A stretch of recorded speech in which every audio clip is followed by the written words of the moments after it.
మా సంభాషణలో ఆల్బర్ట్ శశి ప్రసంగం వచ్చాను. అతడు ఒక సిద్ధపురుషుడని నేను నొక్కి చెప్పితిని.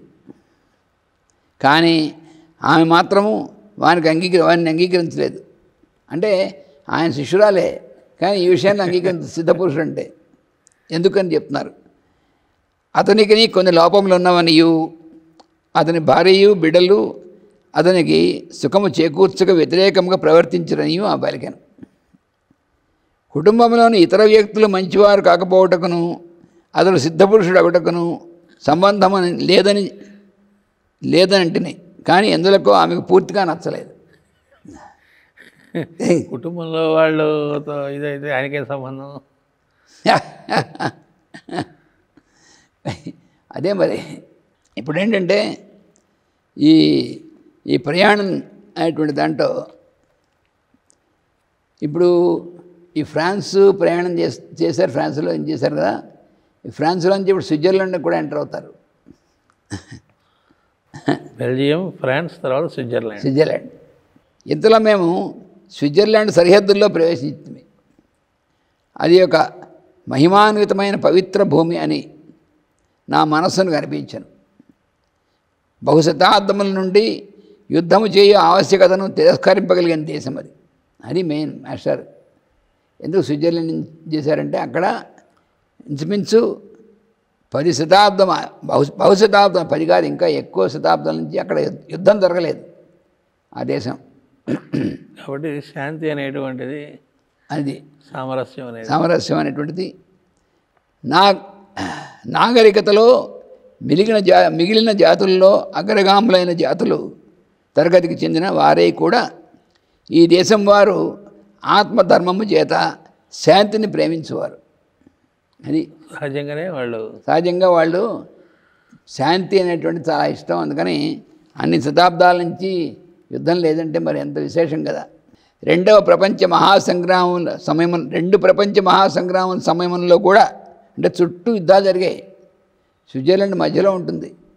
చుట్టూ అన్ని దేశాలు రెండో ప్రపంచ యుద్ధం జరిగినటువంటి దాంట్లో. కానీ స్విట్జర్లాండ్ మాత్రం ఏ యుద్ధాలను పాల్గొనలేదు. అది వాళ్ళకి విశేషం. చుట్టూ అంత భీకరమైన జరిగినప్పుడు ప్రపంచ మహాసంగ్రామాలు, రెండు ప్రపంచ మహాసంగ్రామాల సమయంలో కూడా యుద్ధరంగమునకు దిగక నిలదొక్కున్నవారు ఈ దేశం వారు. జాతీయ అభిమానమున చీము నెత్తురు చచ్చిన భారతీయులు వంటి వారు అనుకుందామా? పోనీ జాతీయ అభిమానం లేదేమో, అందువల్ల ఇలా ఉన్నారనుకో, అదేం కాదు. అది పూర్తిగా అసత్యం. ఉద్యోగస్తుల మొదలు విద్యార్థుల వరకు ఈ జాతి నాది, ఈ దేశము నాది, ఈ పట్టణము నాది, ఈ బాట నాది, వీరిని కాపాడుకుంటే నా ధర్మం అని నిరంతరము జ్ఞప్తి అందు ఉంచుకున్న ప్రజలతో నిండిన దేశం అది.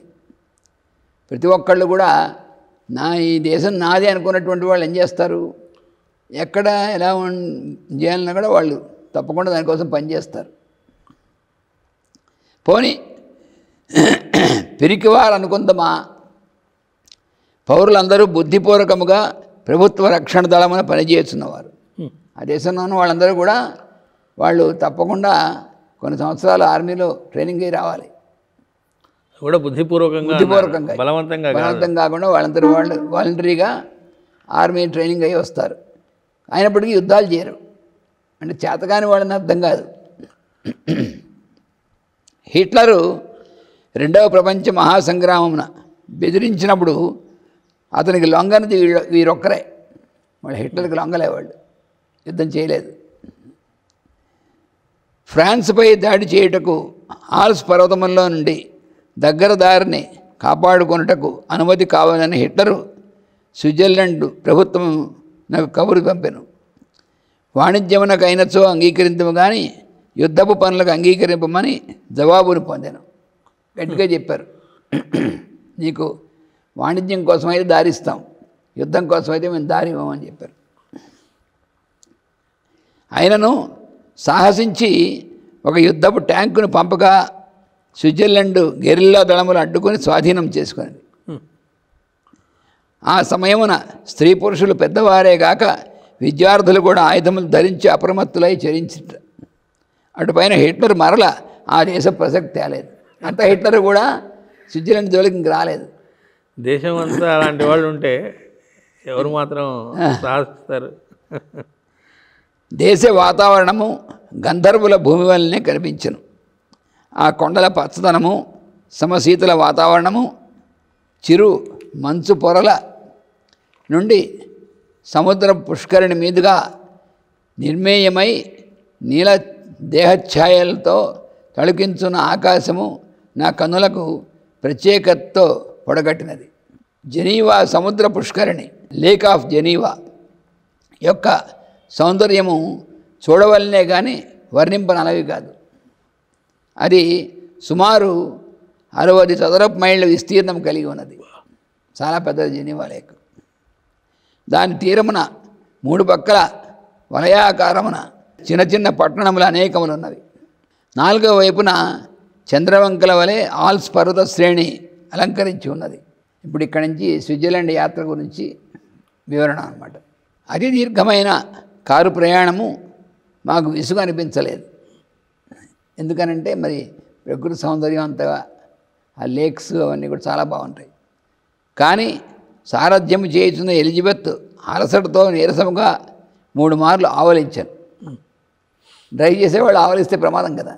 చలితోటి బంగారు నీరు టెండలో ఉదయం 11 గంటలకు మాంట్రే పట్టణం చేరుతుంది. లిలియాన్ షూమేకర్ ఇంటి ముందు మా కారు ఆగినది. ఆమె ఎదురు వచ్చి ఆదరముతో మమ్మలోనికి ఆహ్వానించినది. లిలియాన్ 50 సంవత్సరముల వయస్సు, బక్కపలచగా అందముగా ఉన్నది. కదలికలో కావాలని చూపు నయ్యారమును కనిపించినవి. వేషధారణలో పడుతుదనమున కనిపింపవలను అని కోరిక తొంగి చూస్తుండను. 50 ఏళ్ళు దాటినా కూడా ఇంకా పరుచుగా కనిపించాలని ప్రయత్నం. అందమైన కన్నులు చురుకుదనముతో మెరుపు చూపులున్నవి. ఆ చురుకుదనం వెనుక కొంచెం దుష్టత్వం ఉన్నట్లు గోచరించినది. ఆ చూపుల్లోనే ఎక్కడో దాగి ఉన్న దుఃఖము, నిరాశ, పరిస్థితుల వ్యతిరేకత గోచరించినవి. తర్వాత జరిగిన ఆంతరంగిక సంభాషణలో ఇది సత్యమని ఆమె వ్యక్తిగత జీవిత సన్నివేశం తెలిసినది. అంటే మాస్టర్ వాళ్ళు చూడంగానే వాళ్ళకి ఉన్నటువంటి ఏమిటో తెలిసిపోతాయి. స్కాన్ చేశారు మొత్తం. ఇతరుల మనస్సును ప్రశాంతము చేయు నైపుణ్యము, కొన్ని లలిత కళల్లో ప్రావీణ్యము వ్యక్తమైనవి. బుధ శుక్రుల చక్కని ప్రభావము గల కంఠధ్వనితో సంగీత సాధన, నాట్యము ఉన్నట్టు తెలిసినది. ఆధ్యాత్మిక స్పర్శను పొంది ఉన్న ప్రసన్నత కూడా ఇంద్ర రవిగ్రహముల ప్రభావము చూపు కన్నుల్లో గోచరించినది. ఇక్కడ మాస్టర్ గారు ఎస్ట్రలాజికల్గా ఏ గ్రహములు ఎలా ఉంటుందనేటువంటిది కూడా మనకి ఒక చిన్న గ్లిమ్స్ లాగా ఇచ్చారన్నమాట. అది కూడా ఆవిడ చాటు చుట్టం కాకుండా ఆవిడ చూస్తూనే మనిషిని చూసి చెప్పేశారు, ఏ గ్రహాల ప్రభావం ఆవిడ ఎలా ఉందని చెప్పేశారు. అది కీర్తిశేషుడు ఆల్బర్ట్ శశి సాంగత్య ప్రభావం అని ఊహించింది. అంటే ఏమిటి, ఒక పక్కన ఇది ఉన్నా కూడా ఇంత ఉన్నతమైనటువంటిది ఎందుకు ఉందంటే ఆ సిద్ధపురుషుడు యొక్క సాంగత్యం వలన అని. తర్వాత సంభాషణలో అవునని స్పష్టమైనది. ముఖ కవళికల్లో, హస్తరేఖల్లో గృహ, ధన, ధాన్య సంపత్తి కొంత లేని పుష్కలత్వము స్పష్టమగుతున్నది. ఆమె తన 4 అంతస్తుల భవనములోనికి మమ్మల్ని ఆహ్వానించినది. 2వ అంతస్తులో గొనిపోయినది. నేల మెత్తని తివాచీలతో పరిశుభ్రంగా ఉన్నది. బల్లలు, కుర్చీలు ఫ్రెంచి పురాతన శిల్పం కలిగి ఉన్నవి. ఆమె మా కొసగిన అల్పాహారమున శుభ్రము, రమణీయము. ఆల్బర్ట్ శశి ప్రభావమున ఆమె శాకాహారినిగా మారిపోయిందట. అల్పాహారపు గాజు పళ్ళెరములు కరగించిన బంగారు బొమ్మలతో అలంకరింపబడి ఉన్నవి.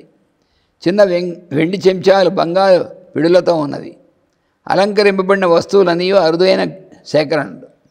మేము అల్పాహారం సేవించుండగా హృదయ నమ్యముగా పియానో వాయించుతూ గానము చేసినది. పదార్థములలో కాఫీ ప్రత్యేకంగా బాగున్నది. ఆమె ఆదరము అంతకన్నా బాగున్నది.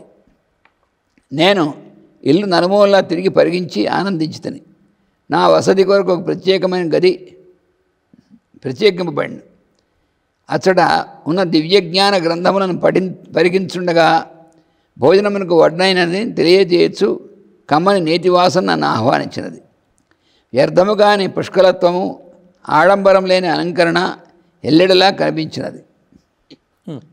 2 గంటల సేపు సల్లాభములతో సావకాశముగా భోజనం చేస్తుంది. 2 గంటలు భోజనం చేశారు. పాశ్చాత్య దేశాలు అదొకటి ఉంటుంది.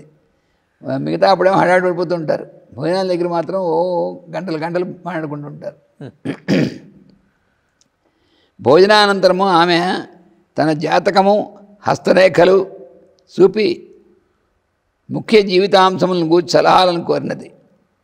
ఆమె స్వభావమును, వర్తమాన సమస్యలు, పరిష్కార మార్గములు, ఆధ్యాత్మిక భవిష్యత్తు గురించి కోరిన అంశములపై నేను ఫలితములను చెప్పక ఆమె ఫ్రెంచ్ భాషలో వ్రాసుకున్నది. నా ఆధ్యాత్మిక సలహాలకు చాలా సంతోషపడినది. అయినను బుధ శుక్రులకు సంబంధించిన వైజ్ఞానిక లలిత కళాత్మక కక్షలోనే స్వీకరించింది కానీ ఇంద్ర గురు కక్షల్లో ఆత్మతరంగములను స్పందింపలేదు. ఏ స్థాయిలో రిసీవ్ చేసుకుందో కూడా చెప్పేశారు. కొంతసేపు అయిన తర్వాత ఆమెయు ఎలిజబెత్ ఏవో గుసగుసలు ఆడుకున్నది. పక్క గదిలో నుంచి నవరసభరితములైన కంఠధ్వనులు మాకు వినిపించాను. నవరసభరితములైన కంఠధ్వనులు వినిపించాడు. వారు వెలుపులకు వచ్చిన వెనుక తమ నిర్ణయం తెలియజేసిరి. నా వసతికి ఏర్పరచబడిన గది ఎలిజబెత్ను కేటాయింపబడిన. నాకును వర్మకు కొంత దూరమున బ్లూ నెమన్ అనే కొండపైన బస నిర్ణయమైనది. అంటే అప్పటిదాకా ఈ భవనంలోనే బస ఏర్పాటు చేశారు. మళ్ళీ సడన్గా మార్చారు. ఎందుకనంటే అక్కడ నవరస అయినటువంటి కంఠధ్వనులు వినబడ్డాయి కదా, దాన్ని బట్టి ఇది వీళ్ళకి ఇలాంటి చోట ఇవ్వకూడదు, వాసయోగ్యం కాదని చెప్పి మార్చారనమాట. అంటే ముందు ఆ సూచనలు అందుకు ఇచ్చారు, సున్నితంగా తెలియజేశారు.